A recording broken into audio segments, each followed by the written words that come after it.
So welcome back for the second part of this morning's session, which is your chance to take part and to ask a question of our panel. We have an hour, so I hope that there are plenty of questions and there will be plenty of time for you to discuss some of the things that you've heard and the questions that have been raised. But I'm going to start the ball rolling with the first question, just to get you all a bit more excited about the idea of asking questions of your own. And so I'm going to start with my first question, and Graham, I'm going to start with you. No pressure. Yes, no pressure at all. From what you've heard this morning, do you think a certain amount of chaos is actually essential if people are going to move on and evolve?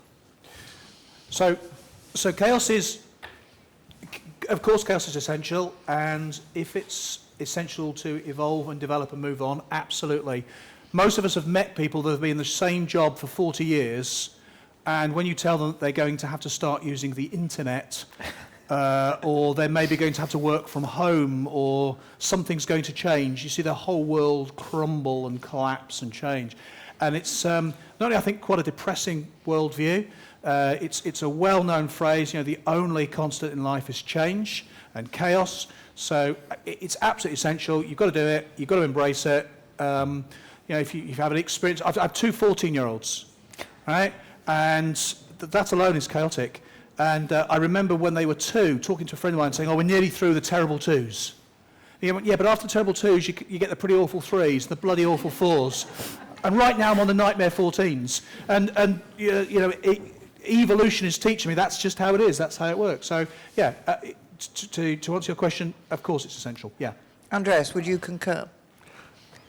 I would, but perhaps bring in a different perspective that it's scary. And I think that's what makes it so difficult for anyone to change. In your example, somebody being told they need to use a new technology or there's a change to their job or anything else, their first reaction is panic and being scared. And I think that's where, perhaps in a business context, managers have a great responsibility, is introducing changes, but taking the analogy with the elephant, is crafting a good path with the right instructions, with the right model, and minimizing that fear that people would initially have. But it's interesting you say that managers have to encourage change, because one of the issues I think, and John, I'll ask you this, one of the issues I think is about management's reluctance to change. And actually, it's almost more scary for them than it is for the people underneath them. So how important is it for management to evolve as well? Yeah, to first kind of address some of the first question there is, to me, I think that it's not that chaos is essential, and I think it is in a way, but it's kind of just inevitable. It's just there anyway. Like you can, what we actually do a lot of, and this relates to the fear response from both management and the employees in an organization, is that we hate that uncertainty. So what we do is rather than accept the inevitability of the chaos and the uncertainty that's there, we create systems around that make it harder for us to see it, because it makes it much easier. It's kind of like a 4-year-old putting their hands over their eyes and going, you can't see me, can't see me. And we do that with uncertainty because it makes us feel better. When people are told that their role is going to change from a leadership perspective, that fear is really palpable. And it's not a fear of, oh crap, I'm going to have to do something different. It's a fear of their identity changing. When somebody's told they've been a business analyst for 20 years, now suddenly saying, you know what, we're agile now, there are no more business analysts. And they're like, what? What the fuck am I doing now then? I mean, where am I? I've been a business analyst for 20 years. What they don't tell them is actually, we don't need someone called a business analyst, but we definitely need business analysis. Your identity and your role hasn't changed, but we still need your skills. And a lot of the time they don't recognize that. And I think as leadership, to me, it's again, and I mentioned this in my talk about making space, is you have to make space for the inevitability of that reaction. People are going to go, whoa, you're changing everything, and make space and expect that and notice the fear reactions that you get from people. Maybe I could just add something. I think there was this famous / infamous saying, I wasn't Colin Powell, it was Rumsfeld, I think, at the time, many years ago, who talked about this grid of the known knowns, the known unknown, the unknown unknown, and the unknown knowns. And made a lot of people smile, but there's a lot to it. And I think if you minimize the unknown unknowns and at least make it a known unknown, in the sense that, hey, a lot of uncertainty is going to come, but here is how we're going to handle that. And we have processes in place. And your job perhaps is secure. Your job description will massively change, but it's still secure. So if you put a frame around it, I think that helps a lot in minimizing that feeling of uncertainty. Absolutely. Because that's what we all hate, Yeah. is the complete openness. I spend a lot of time working with teams on giving them the language to use to discuss uncertainty, and that's a really important part, because actually we spend a lot of time ignoring it. So then when it comes to actually facing it head on, you don't really have the language to say, well, what the hell are we actually talking about? How can we frame it? You know? Right. A question from the audience. I'll ask it just like it is. I don't really know how to use microphones to well make you all deaf. Leading on from that, it seems that this fear of chaos, this fear of the unknown, is it's society created, because we're not born with a fear of chaos. We're not born with a fear of change. I don't believe a child or a baby is born with that fear. So it's a way of, in a way, we've developed a society with this fear, at least our society. And maybe educators from a young age should be part of the educational system to empower everybody to be able to manage their way out of, let's say, less harm or less.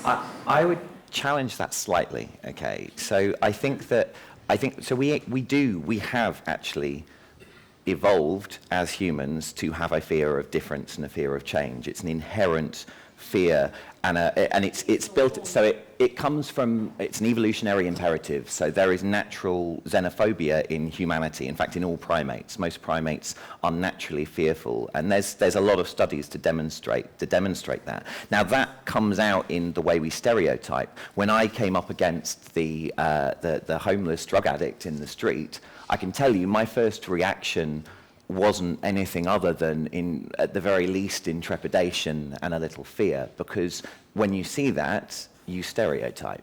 Now, I wasn't scared of him. At that point, I hadn't connected with this person. I just saw someone that, quite frankly, was potentially going to be stealing my camera to get his next hit. Now, that moment is a natural fear response, and we are fearful. And I think as we get older, and we've been doing the same thing, identity and self-identity is really critical to our foundation and security. So when there's a challenge to that, that's naturally fearful. And actually that is even true in children, in child development, when situations change. So for example, divorce and breakup and that kind of thing. So in child development, you obviously parents are the foundation.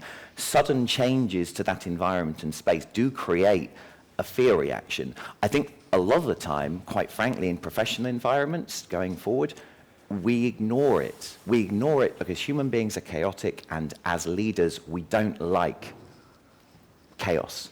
Yeah. Graham. I think I agree with you that there's perhaps some inbuilt fear of change and difference. I think to your point, sorry, I didn't get your name? Gaynor. I think to your point, Gaynor. Because I didn't give it. I know, I was subtly asking, but thank you for flagging that up.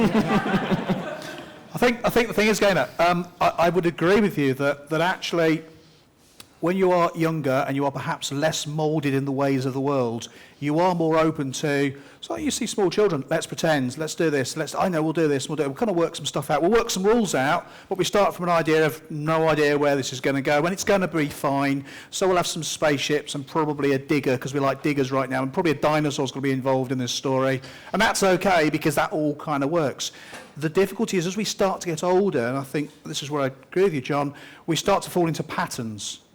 And it's actually the patterns that, in some cases, can define us. So I know, for example, when I'm going to speak to a room full of people, I have my patterns, which are some stuff that I want to say, and I have some techniques that I know work, and some processes I want to use. But I also know that things change. So occasionally somebody says something brilliant, I want to go with that because that's better. Or I forget what I'm doing completely. And that's okay too. So actually, for me, the managing aspect of this is you have a pattern or a script or a job description or an outcome you want, and that's fine, that's what you cling to, but you try and retain the ability to change, alter, and adapt. I also believe that we talk about sort of a comfort circle, you know, and I believe that gets smaller as you get older. The only way to retain that level of confidence is to keep going up to the edge and leaning over and taking a look. So I think there's elements of what you say that are right, and I agree with perhaps some of the psychology. Isn't the interesting thing that how we react to it? So as children, we address everything through play. And as adults, because we get grown up and we're not meant to do it anymore, we stop playing. And playing is the foundation of learning in childhood. And it's actually the foundation of learning in humanity, which is just something that our particular breed of primates decided to stop doing at some point because, you know, we decided to stop. But it's that space to screw up. In play, you basically make mistakes all the time. You fall over. You know, you don't see you don't remember learning to walk, for example, as a small child. But I can guarantee, and anyone that's a parent, I'm a parent, you know, our children fell over when they were learning to walk. But they didn't see that as anything. In fact, a lot of the time, a little baby's going to giggle and laugh when they fall on their bum and, you know, and then get up again because of the way that their parents react to that. I'll come to the floor for another question in a minute, but Andreas, do you want to? Yeah, maybe something to add, a little bit blending these two perspectives. And to your question, I think the main issue is self-confidence. And if talking about kids, if one of my main tasks as a parent is to somehow instill, or at least not quash, the self-confidence in my kids. Because once they trust themselves, they would be much harder to be perhaps manipulated or misled or just being taken advantage of by others, whether that's someone in the school or someone on political level. But at the same time, I still need to discipline them. So how do I combine these two? And to your point, the more self-confidence they have, the more they can trust their own abilities and not look at others to make decisions for them. So Another I think question. This is, and it's one of the main goals of any educator, or should be. Yeah. A question, yeah. It's an addition, really. Babies are born with only two fears. So we're only born with two fears. One is the fear of falling, and the other is the fear of loud noises. And all other fears are learned. So they're learned in their first tribe, which is the family. And I completely agree with you that the difference between embracing uncertainty and not is what Professor Albert Bandura called self-efficacy beliefs, which is self-esteem. So the better we feel about ourselves, the more risks we'll take, and the less confident and the less self-esteem and self-belief we have, the less risks that we will take, in fact. Yeah. And you can even see that behaviour in workplaces of if leaders would look around at who is not performing so well and who is not being part of a team, you will find low self-esteem there, generally. And there's a great experiment that I often do in businesses, and it's shocking to the leaders when they participate in it and they see the different behaviours that self-esteem makes and low self-esteem. Fascinating. Fascinating. Another question from the floor. Well, I'm going to move the conversation on a bit because, as I said at the beginning, we've got this new word for, well, it was Orpheus' word, new word for chaos, which was Brexit. But actually, that leads us into the whole idea of politics and politicians. And if you're looking at a world which feels as if it's on the brink of chaos, Andreas, you know, there is Europe, not at all the sort of harmonious place that one thought it was, with bits of populism popping up all over the shop. How do we take these personal lessons then and transform them into something which can transform societies, politics, the bigger picture? Oof. In 30 seconds You or have in a tweet. half an hour. Right. I think the fundamental problem is the dismantling and distrust in institutions in general. Something that all of these very basic instincts that humanity had that led to wars and conflicts and messy societies over, like, throughout centuries, we moved to the right direction by creating institutions to somehow rein that in. And we placed a lot of trust in that. And they were often not working as they should, but at least there was some structure to it. And we seem to be witnessing the dismantling of all these institutions, including political parties, including scientific or research centers, a lot of these are crumbling. And that truly leads to populism where, again, the basic instincts, the very emotion-driven narratives come to the fore. So that's a really difficult thing, and we probably cannot go back to where it was 10, 20 years ago. Perhaps we don't even want to, but I guess we would want some sort of middle way. And it's awfully difficult. I don't think I have the answer, and I don't think anyone has the answer, because the whole nature of trust is changing, and it's moving from a hierarchic to a distributed way of who we trust to manage our lives, on our small circles, but also as a society. And we don't know yet where that's going to go. Can I just add something Yes. to that? That was going to be my question about Brexit, which not only affects communities and peoples, affects businesses as well, in how you plan, what you do. In Gibraltar, there's two sides to Brexit, the European side, the British side, but there's a third side, there's the Gibraltarian side. Okay? Now, I'm 65, we have had chaos in our lives almost every decade. Every decade we've been thrown a life-changing challenge, which we've had to plan through, we've had to think of. And remember, the only asset we have in Gibraltar are little grey cells. We have no other assets. So we've had to put a thinking piece on the decades and find ways and means of reinventing ourselves right through. So when we look at Brexit, and we see where we were comfortable in, perhaps too comfortable, perhaps we need to get to that brink and look over the space and reinvent ourselves again. It's uncomfortable, we don't want it.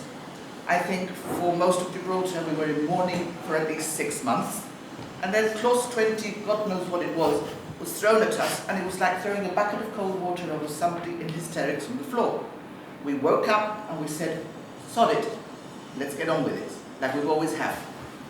It means changing the chip, it means thinking outside the box. It's scary, we don't want it, but we've got it, it's not of our making. So there is a third way. In a way, when I look at Britain now and I look at the division in the UK, it hurts. It hurts because it's a mother country and they can't seem to be getting it together. There is so much division.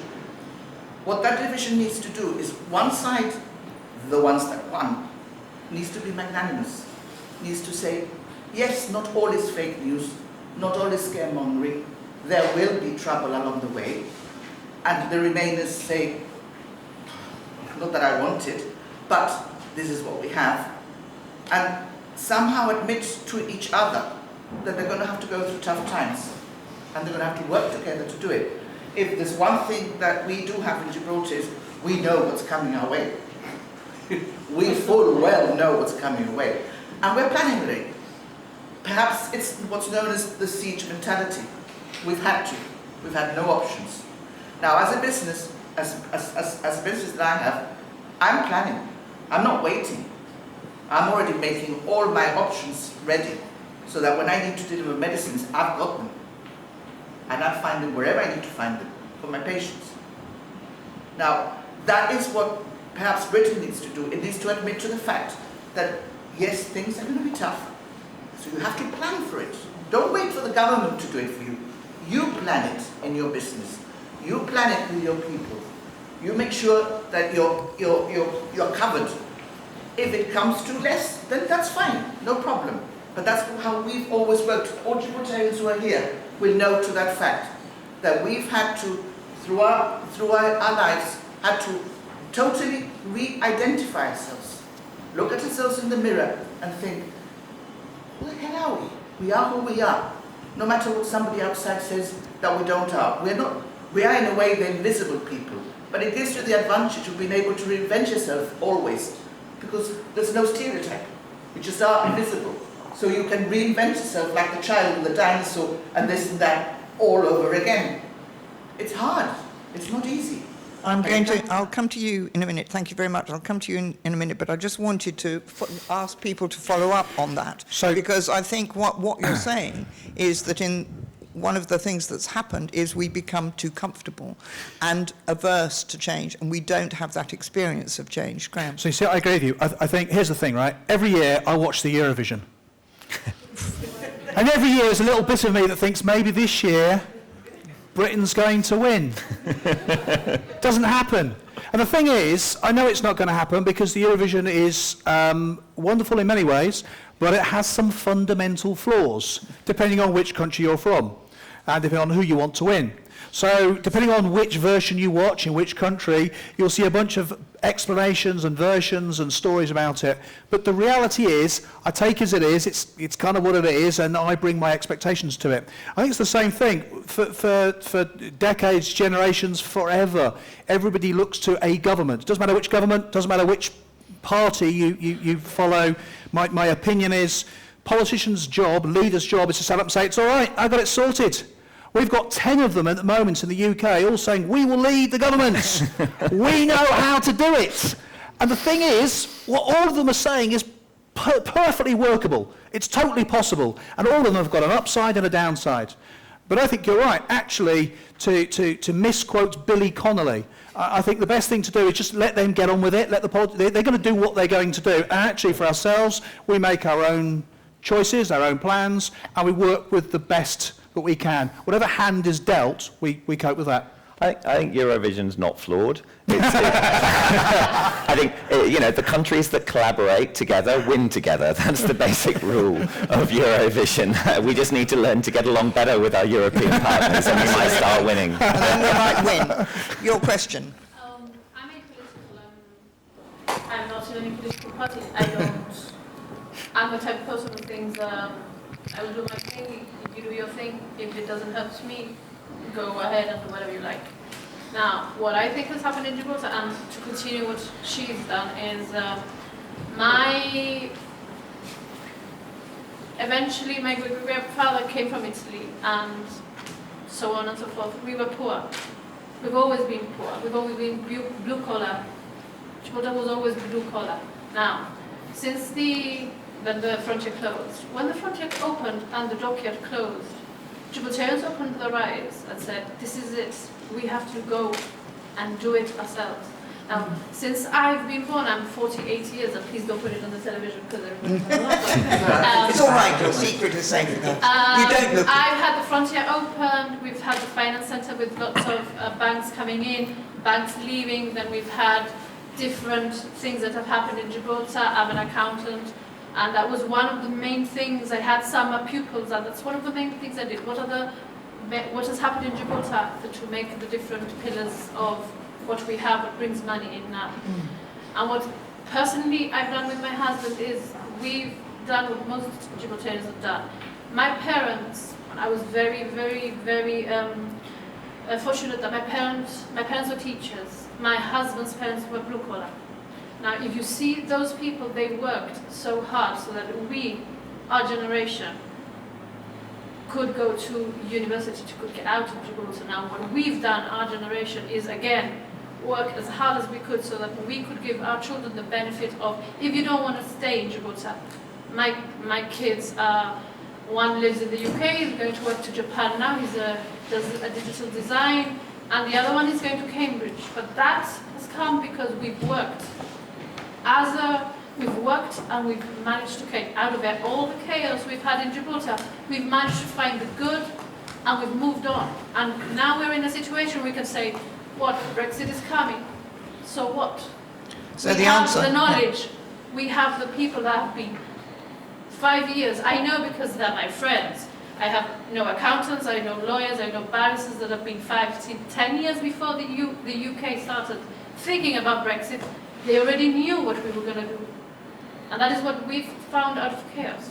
We've found we've been able to basically make up our own, adapt.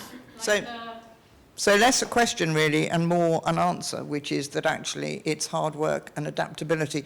Darren, I'm going to put you on the spot actually and ask you up here because you said something, this phrase, which I'll remember, which is overshoot and collapse. And that poor bird who sat there overshooting and tweeting away from his little hole, looking for unsuccessfully for a mate, which is sort of managed non-reproduction, which was fascinating. But how much do you think overshoot and collapse is somehow a vital part of this managing our way out of chaos? The problem with overshoot and collapse fundamentally is very often you stick with what you know. So if I come back to the bird, we say, I really reproduce really slowly, and I really reproduce really slowly, and I'm very good at it, and I'm going to do it more because it's what's got it there in that sort of evolutionary trajectory. It's what works for it. It's the reason most species are going extinct, beyond the fact that we are also helping them along the way. But you know, it's actually quite economic and easier for you to achieve your targets, and allows you, if you become highly specialized, because you can really pinpoint, and it's what a lot of us do in our jobs, and very often, you talk about developing a niche and being very good at something very small.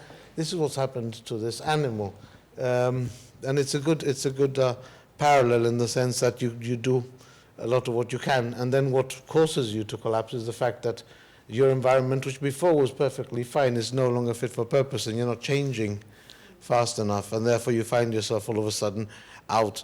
And the collapse is literally catastrophic, because then all of a sudden it's not just a question of stuff slowing down, things start to die and populations start to crash, and then you hit rock bottom, where all of a sudden there's a surplus of stuff. It happened in Europe after the Black Death. The surplus of stuff, and all of a sudden you get this wonderful blossoming of things, because there is surplus again. People aren't actually competing as much, and so yes, it is very much a natural thing what happens, but it tends to come about because we want to hang on to what's worked before, rather than actually being able to change it on the hoof. But that's just my view. I think that's just what I was thinking. I've got my. It's all right.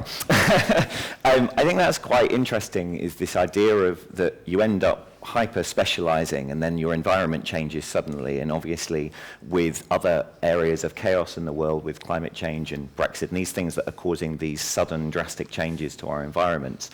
I actually think the fear of change, and in a way, evolution is a really nice example of very gradual small changes over time, to the point where in most cases we don't notice it. Okay, good change over time, we actually have total change blindness. We don't see that evolution happening. It happens very slowly. If you don't notice the change, you're also not fearful of it. And what happens in organizations is that you have that kind of continually changing environment, the context that changes, anyway. But then what happens in most organizations is they go, oh crap, we're not aligned with our context, change, bring in agile, bring in whatever, and it's like this. That, you feel that change, you're terrified of it. And then they go along, and then there's change, and then suddenly they're down here, and they're like, oh no, we have to change again, as opposed to just saying, oh look, we're just going off course a little bit. Maybe we'll just align ourselves a tiny bit. Maybe we'll make a tiny change. And actually, a lot of the time, those tiny changes, not only do the teams not feel them, but also those teams often have autonomy over those changes, which means that control they have over that tiny change means that they feel in control of those changes. They feel that they're the master of their own destinies and what they're doing. And again, you don't feel the stress of that change in that way, because it's so small. Lots of tiny changes, not massive changes. Lots of tiny changes. And another question. Chaos manifests itself in so many different ways. We're talking about behavioural chaos, emotional chaos, natural evolution chaos, trying to manage chaos. Don't you think we're going through a period right now of manufactured chaos? Because I see politically, globally, governments initiating chaos. And what does governments usually do when there is chaos? It's an opportunity to take control and gain more power and to manipulate their population. And I'd like to know, from all the different aspects of chaos that we've talked about, how, if the points that you may, respond to that, and see how then we can let's say, navigate chaos. Because managing chaos, I think, is impossible. Andras. No, I think that's a very good point of manufactured chaos. And it's often not talked about it. We see, or we kind of approach it as if it just comes because the world is changing, but sometimes there's a very strong human element in it. And perhaps to the earlier points that we heard before is managing it in your own terms and in your own context, and not necessarily rely on those, institutions or systems that used to take care of you. And that could be government, that could be a welfare system, that could be politicians, that they may not be able to do that.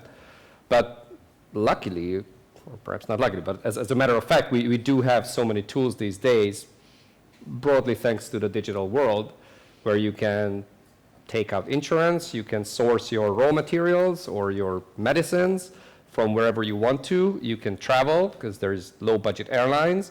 There are just so many opportunities where you individually can do things that you used to have to rely on large institutions and companies. So I think that this is sort of we are much more empowered if we wanted to be, or if we... Well, crucially, it's if we... If you're in the system. Yeah. If you were the gentleman that John met in Detroit, he's not in the system. Yeah. And he has another set of chaos. So we're looking at it from, if you look at it from, it's difficult to look at it from his point of view. He's at the edge of the system wanting to get in. And who's looking after his interests? And there's another additional bit, and Graham, I'm going to ask you, which is that this assumes, Andras, this idea of taking control assumes that we're all aware that actually this might be being, deliberate chaos, that there's something going on in the background, and we need to understand how we can do it ourselves, which means that there's a whole communication, education role which has to happen to people in general so that they feel confident about taking control. Graham, do you think that's right? Here's what I think. It's Leicester, yeah? Okay, so here's what I think, Leicester. I think, first of all, are we in a time now when we're manufacturing chaos more? Maybe, but I think you pick any period of history, I'm not a historian, I think you'll see huge amounts of evidence of change, chaos, alteration. So you watch any badly made TV show and they'll talk about, the 1960s, all the 1890s, all the 1732s, any time period you want, and there was massive change. So I just think back to my own life, I think of the early 80s in the UK, oh my goodness, there was massive change. If I think to the mid-70s in the UK, there was massive change. Look to the 60s, we've got the start and the end of the hippie period, right? There's always massive change, and it's all done by people. Now, whether it's led by government as a conspiracy theory style, I don't know, or whether it's done by groundswells of people. Like to your point, Andras, now we have greater levels of technology, which means we can use Twitter to organise an event or a protest or something. So I think the idea of manufactured chaos, manufactured difficulties, I think it's always been there. I think this idea of do we need confidence or do we need education to get out of chaos in which we may find ourselves, I've got to say, pragmatically and practically, any situation you find yourself in, this is a slightly harsh view, but I think this is probably right. Any situation you find yourself in, whatever choices you've made through life, sometimes you find yourself in a bad situation. So where you are right now, today, at this minute, there are a summary of all the choices you've made in the past.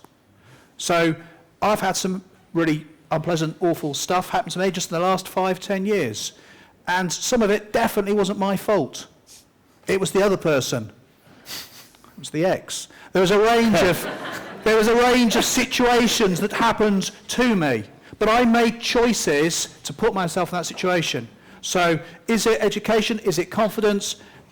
It could be either of those things. But ultimately, and back to our point about stocking up for whatever's going to happen to Gibraltar, whatever's going to happen to the UK, the only person you can definitely 100% rely on is yourself. I think there's so many interesting things raised in that the point there. I think that the parallels to past populism are very interesting in the present time. I don't think that all of the chaos that we see is manufactured as such, but populism by its nature is following and amplifying, you know, particular aspects of society that could be beneficial. Someone recently criticised, I can't remember which MP it was, somebody had criticised Trump and paralleled Trump to, you know, populist governments of the past, fascist Nazis probably, and one of our MPs defended him and said, you know, for goodness sakes, Trump is a democratically elected official, and my immediate response and thought to that was, you know, so was Hitler, you know, so was Franco, so was Mussolini. All of those were elected. We had democracy in Europe. Was Franco not? Yeah. Oh, sorry. There we go. I apologise. No. Anyway, the other two. But what I mean is actually they were actually in that. Hitler definitely was. And the other side, you mentioned like systemic awareness. It's a really interesting point. You know, a lot of the time we're in a, you know, like you imagine like some like small child torturing an ant's nest with a magnifying glass. You know, those ants are in a chaotic situation that's being created around them, but they have no awareness of their situation. I think that education does help. I think that education of the systems that we're involved in does allow us, engagement with politics does allow us as human beings to have a greater awareness of our larger involvement in. I don't think I fancy the idea of being an ant under a magnifying glass. No. Another question. Can we just take it back to the personal? Because you've both made, all three of you, Darren's made a personal plea in a couple of those behalf. But, you know, on the premise that effectively everything starts with understanding you. I think Andreas, John Graham said that, you know, we've gone through chaos and change. I got the sense that it sort of arrived at your door and then you had to deal with it. But having dealt with it, can you give us any advice about how we can get ahead of that so we don't overshoot and collapse, we actually see the signs? Because you've clearly got to that point, and I suspect quite a few of us have as well. Just to give us any guidance on a personal basis of how we navigate. Interestingly, in answer to your, you know, what you were saying, I think, in your question was, you know, it's the degree, the extent to which you realise it before it's overshoot and collapse. The self-awareness where you realise you're on a path. Darren, do you want to? Thank you. All sorts of things going through my mind, but I mean, the last thing that you mentioned is interesting because one of the things that's very difficult, I think, is to know when you're going to overshoot. Because these things have a nasty habit of creeping up. And there's a classic example. I remember it's Professor Bachleda. He's got a lovely online lecture you might want to. It's called Mankind's Greatest Failing. It's inability to understand the exponential function. And he's just saying this is like, and he has this thought experiment. Imagine there's a bath and there's bacteria in it, and they double every minute, and they're sort of like, you know, doubling and doubling and doubling and doubling, and you know, it's almost a year, and the bath is half full, and these bacteria are now sort of sentient because they've evolved. Obviously, I mean, it's just a thought experiment, obviously, but they're sort of saying, hey, you know, the bath is half full. We really ought to start thinking about maybe how we're going to manage this situation because, you know, it's taken us almost, I mean, it's a minute to midnight after a whole, pretty much almost a year of us doing this, and we have to start managing things. We have to start thinking about maybe cutting our carbon footprint a little bit and stuff like that. At a reproduction rate of doubling every minute, when's the bath going to be full? In the next minute. So 1 minute to midnight, they're sort of saying it's half full. We all to start thinking about stuff before they even start to put in the carbon footprint legislation, and the bath is full and they are in trouble. Because it's coming up in a very surreptitious and slow way, but the mechanisms behind it are building it up very, very fast. So I think the issue here is very often we don't see the wall until we hit it. And Andras, would that, do you think think that applies to business as well? Because, you know, we're talking about this in a business context. How important is it that business sees the wall long before or sees the cliff long before? I don't think I would separate business and private. because I think it comes, there's just one fundamental thing is honesty, and not to lie to ourselves, whether in a business, whether in a private setting. And however easy it sounds, I think it's one of the most difficult things. We don't want to see ourselves as fallible. We don't want to see ourselves as having done mistakes or made stupid choices. We don't want to see ourselves saying, am I unhappy in a given situation? Oh, no, it's all fine and everything is, I'm good. So we're really good at lying to ourselves. And even in a business saying, my business is just so successful. And it's not. It's very hard, well, whether to overshoot or undershoot and be real in where we are. And I think that's where we take a lot of social cues and say, well, if others do that, then whatever I'm doing is okay. And if you do take a hard look at yourself and say, well, this is not okay, it needs to be different. And it all comes back to the whole idea of emotional awareness and really honesty. And that's super, super difficult. And I think most people would shy away from that. But how you actually do that in a very practical sense, I think there have been a lot of attempts, whether that's just deeper conversations, whether it's journaling, whether it's meditation, whether it's reading self-help books, whatever that is, but there seems to be at least experimentation of how can you raise your level of understanding yourself, being true to yourself, because that eventually will help you make better decisions, because you're not living in an illusion. Because I think to your earlier point that you were living in some sort of an illusion, denial of sorts, and saying, oh, here's the situation, it's bad, something needs to be done about it. I had an interesting conversation with a close friend of mine recently. Both of us spent almost, well, the vast majority of the last decade chronically depressed, which is an interesting place to be for a long time. And what's actually interesting about what she said was, she said, you know what, I think I actually enjoy being depressed. She said, there's something kind of cathartic about it. There's something kind of just wonderfully selfish about not giving a shit about anyone else and just sitting down and lying down and not getting out of bed. And the thing is that I totally recognize that. I was in that place, and you don't want to get out of there. It's very comfortable. But it takes a massive amount of self-awareness to recognize that that's a problem, because actually you're not looking outside. You're totally stuck in there, and you get into a position. There's a great line actually from the film American Beauty. Never underestimate the power of denial.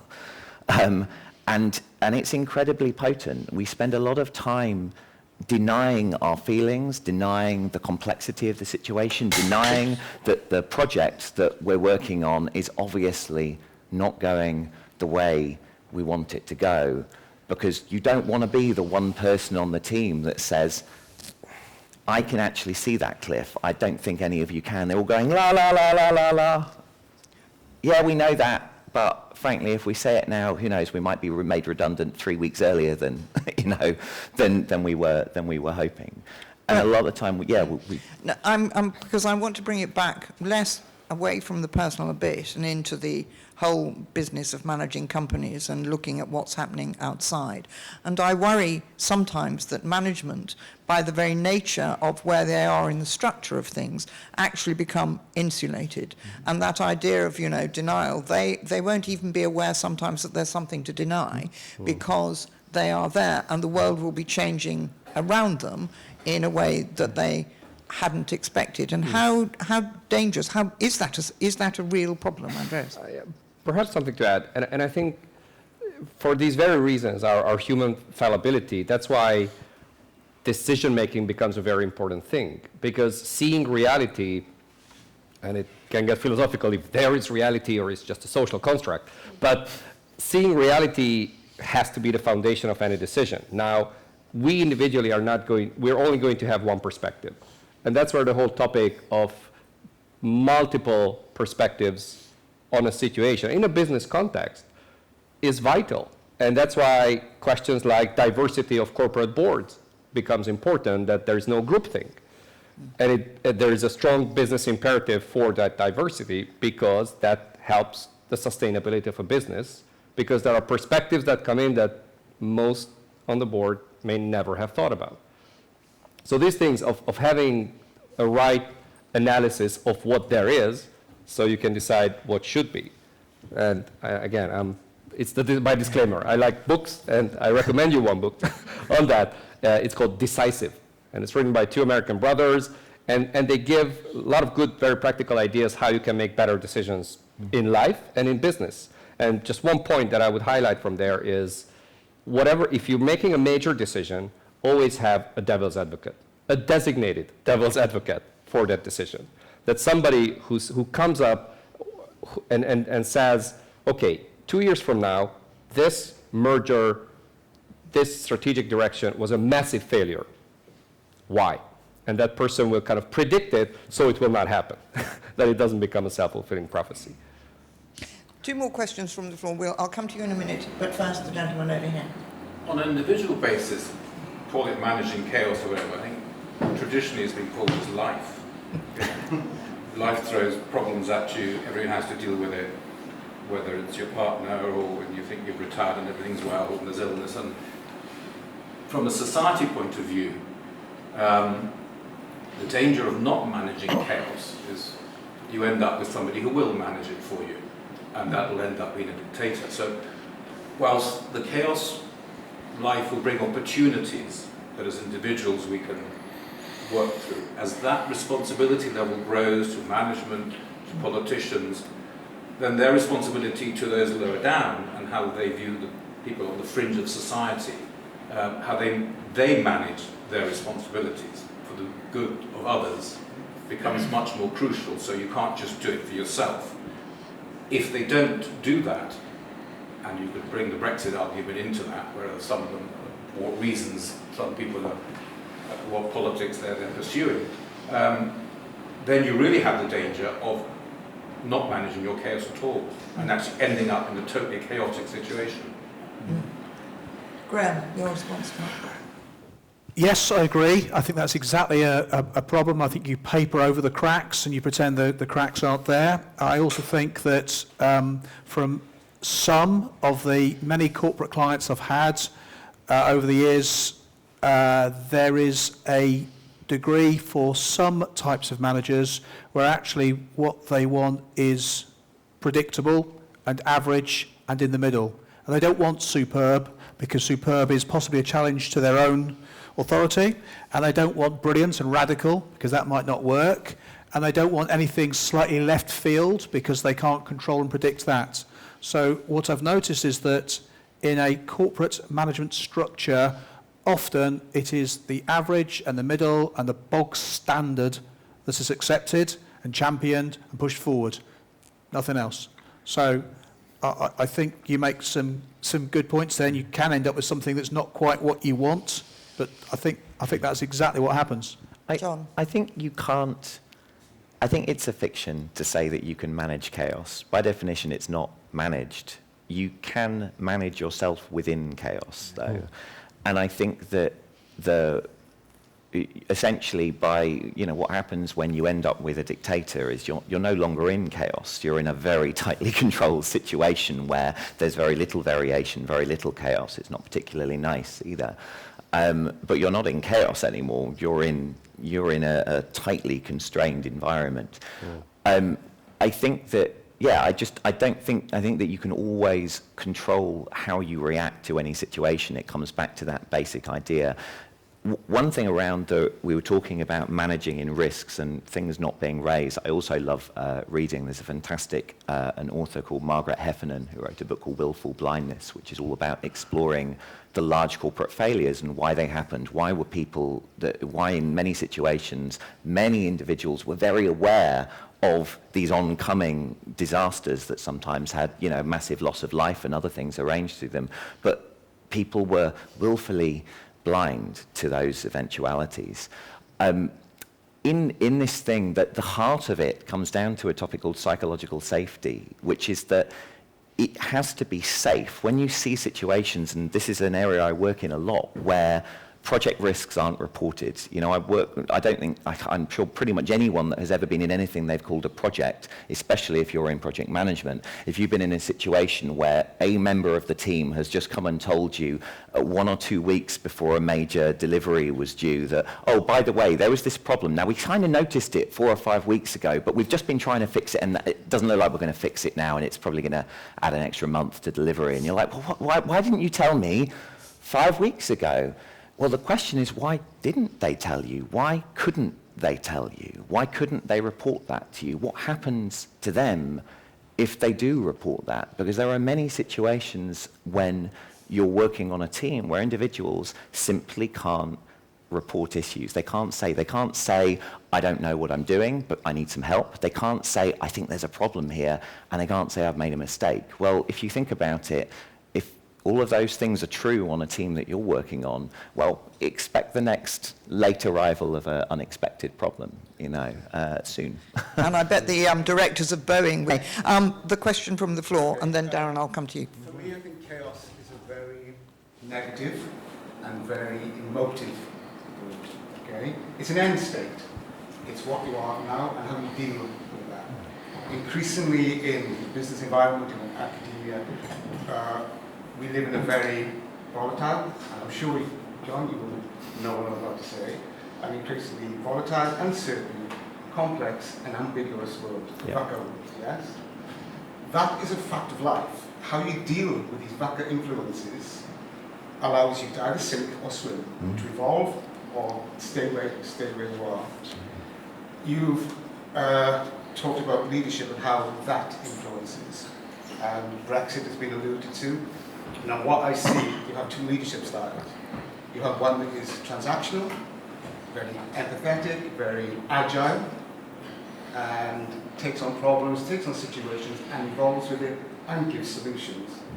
You have one that is transactional, which is very, very rules-based and black and white. Referring to Brexit, would you agree if it was a more transformational leadership, dealing with a VUCA environment, Brexit is more likely to have been solved by now than a than a transactional approach that is very rigid, dogmatic, and the likes of May and Johnson to a certain extent say, this is what I'm saying, and I am not deviating from that. So therefore the agility is negated. I think it's very hard to be honest, politics in the UK has been utterly reactionary for the best part of the last 2 decades, I think, at least, if not a lot longer than that. I don't think I think that what I've seen in organisations, at least, is that, to me anyway, that the organisations I've seen that thrive in changing situations, and most of my clients over the last 2 decades have been in the technology space. That's a space that, if anything, the rate of change has been accelerating and has gone through multiple transformations in that time, in a relatively short period of time. The organisations that thrive are the organisations where the leadership, I tend to describe it as facilitative. And what I mean by that, and the core idea of facilitation, is holding space, is creating the space, managing and keeping that psychological safety, and creating a space where, because quite frankly, when you're in such a changing environment, you can't just have a single pair of eyes on that long-term strategy. Your whole organisation needs to be growing and changing organically with that changing context. And you need to have a space where it's safe for everyone to raise their views, raise their opinions, to change if they need to, and for the groups to do that. With that lady's analogy for Gibraltar was perfect. Yeah. It was excellent. Without the ability to change, Gibraltar would not be the Gibraltar it is today. I think it's hence living in a VUCA environment. Yeah, I think it's a mindset as opposed to an attitude, perhaps. I think that when you have an approach as a leader to the inevitability of change and the acceptance that it is chaotic anyway, we kind of then it's that acceptance of reality. If you accept that the situation is chaotic, then you accept that situation and you work out how to best manage within the situation. If you're in accept it and choose to do nothing. This is saying a little bit more. You're accepting it and you are using the skills you've learned or you've been taught to get yourself out of it. Yeah. And You also might not like it. thriving in it. Okay. You know, evolution, for example, has made some bad decisions. Sometimes there are, I say decisions, you have situations where things are evolved out of existence. But that's the way it works. But obviously, at the same time, there's another thread of evolution where things thrive. Serendipity is actually everywhere in evolution, Yeah. and that's the only. You just, I'm sorry. Yeah. I would like just to say, throughout this, I think there's been one word missing, and I think it's a main contributor to chaos, and that is the word mediocrity. Be it from a personal point of view, a social point of view, business, and definitely government. No, mediocrity has been missing. Nobody has actually used the word. Surrounded by the mediocre, we have time for one more question. The lady there. Actually, it's more of a comment rather than a question. My comment is out of these wonderful life experiences that was given in here, because out of chaos was something that, something wonderful developed later. And what I wanted to say, in order to change the society with its chaoticness, we need to change as individuals. And if we change as our attitudes, preconceived ideas that has been within us from childhood, if those changes became, within our society, wherever we live, in our neighborhood, as individuals, we can change. And if the government is chaotic, as individuals, we can do something about it by changing our attitude, helping the world to become a better place wherever we live, in our neighborhood, in our workplace or communities, and by those changes, we can change the world, and there is no doubt that we can do. Thank you very much. We can change the world as individuals. So I'm going to let my panel have a last word each. So we'll start with Andreas and we'll go along the line. Yeah. And we'll finish with you, Graham. Oh, blimey, okay. Yeah. Just picking up on the idea that there's a word missing, and it may have been mediocrity, but another word I don't think we mentioned or talked about much is values. Because I think given all this uncertainty, it manifests itself in education. We can no longer teach kids what to think, but we can teach them how to think and how to make decisions, and it ultimately comes back to some guiding principles, and those should be values. And you may not need more than 5 or 6 or 7 foundational values that determine your life decisions, but those need to be there because that's a flexible, adaptable way of finding some rule in chaotic environments. Well, it's the collapse of those values which some of us find rather scary at the moment. Darren. So I'd have to come away from the personal dimension, which I think the other speakers are far more qualified to talk about. But certainly, I mean, as a fundamental precept of physics, etc., I mean, one of the things that's known, or at least stated, is that the entire universe is trying to get to a state of entropy. And entropy is another word for chaos. So the reality is that the natural background is messy. And the fact that as organisms we are actually channeling energy to actually be alive and is actually going against the flow. This is a constant struggle and battle. And that can be scaled up to a whole range of things. So what I'm saying is that background is there, managing it is important, but fundamentally, and in the fact that it's there sometimes, if we can get out, if we can detach the need for us to succeed, etc., etc., that collapse is not necessarily a bad thing either. I mean, we talk about economics. I mean, Hayek and Keynes, and Hayek was well-known economist who actually said you need to let things collapse, even if they're nations. You need to let them collapse, because otherwise, which is what Keynes said and what, for example, the British government do every time they prop up a bank, for example, is patch it up and keep it going, and and you are still propping up that mediocrity, and you're still propping up systems that aren't working. And so sometimes actually keeping it going and fixing it and just putting a plaster over it isn't really what you want, because then when it does eventually go, it's really, really bad. So sometimes lots of small crashes might actually not be a bad thing after all, and it is after all part of the natural order of things. Right. I think that it's all right. I think that the thing for me, and the thing that I have found most important is that, as you said, chaos is seen and perceived as this highly negative thing, this negative end state, the direction of the universe. I think that the reality is right now, and thankfully the universe isn't predicted, despite Brexit, to end anytime soon. I think that we are living in this chaotic space, and as I said, the only thing we can control, we cannot manage the chaos. The chaos is there, these things are going to happen, the context is changing. We can control how we react to it. We can control what our reaction, our response is to this chaotic external stimulus. I think that if we do that and we learn to live within that space and also realize that we don't have to be pulled along by it, then we make that space for serendipity. We make space for the creativity and the possibilities. It was alluded to at the beginning that without chaos there is no creativity. Well, it's true, you know, and actually right now, good God, are we in a world that needs creative solutions?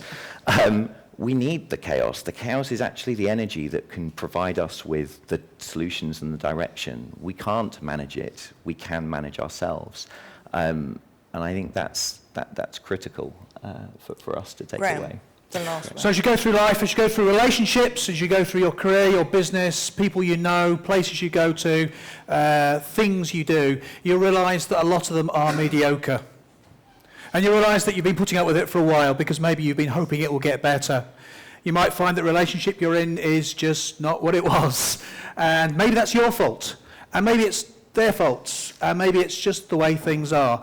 But I honestly believe that whatever your beliefs, respectfully, we're on this planet for such a short amount of time. This is it. This is our one only time through, in my opinion. So this is it. You know, mediocre is just a horrible waste of time. So if you've got to tolerate it for whatever reasons, and let's face it, we all do family get-togethers because we have to, although they have a lovely side to them as well, just should explain that.